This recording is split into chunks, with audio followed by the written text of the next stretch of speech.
ಅಂದ್ರೆ ಕಾಯಿ ಹೇಗೆ ಕೊಡುತ್ತೆ ಅಂತ. ಬಟ್ ಇವಾಗ ಅವರು ಬೇರುಗಳನ್ನ ನೋಡಿದ್ದಾರೆ. ಬೇರುಗಳನ್ನ ನೋಡಿದಾಗ ಅವ್ರಿಗೆ ಏನ್ ಅನಿಸ್ತು, ಸೊ ಏನೇನ್ ಯೂಸ್ ಮಾಡಿದ್ದಾರೆ ಅಂತ ನಿಮ್ಮ ಅವ್ರ ಮುಖಾಂತರ ಕೇಳ್ತೀನಿ. ಹೆಸರು ಷಣ್ಮುಖ ಅಣ್ಣವ್ರಂತ. ಹೇಳಿ ಸರ್, ಏನ್ ಅನಿಸ್ತು ನಿಮ್ಗೆ? ನಮಸ್ಕಾರ. ನನಗೆ ಮೊದ್ಲೇಕ ಬೀಜೋಪಚಾರ ಮಾಡಿದಾಗ ಒಂಥರ ಇದು ಅನಿಸ್ತು. ಈಗ ನಾವು ಪೀಕ್ ಬಂದಿದ್ದು ನೋಡಿ ತುಂಬಾ ಖುಷಿ ಅನ್ಸಾಕತೈತಿ. ಒಳ್ಳೆ ಬೇರನ್ನ ರಚನೆ ಆಗಿದೆ. ಮುಂದೆ ಪೀಕ್ ಮತ್ತೆ ಬೆಳೆ ನಮ್ಗ ಒಳ್ಳೆ ಫಲ ಕೊಡಬಹುದು ಅಂತೇಳಿ ಅನಿಸಿದೆ.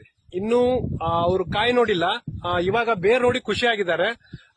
ಚುಚ್ಚಿಗೆ ಅಂತ ಕರಿತೀವಲ್ಲ, ಸೊ ಬೇರ್ನ ಅದು ತನ್ನ ಒಂದು ಚುಚ್ಚಿಗೆ ಚುಚ್ಚೋದ್ರಲ್ಲಿ ಸಂಪೂರ್ಣವಾಗಿ ಅವರು ನೋಡಿ ಖುಷಿ ಪಟ್ಟಿದ್ದಾರೆ.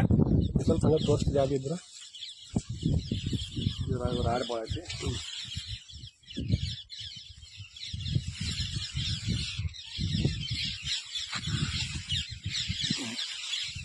ನೋಡ್ಬೋದು ನೀವು.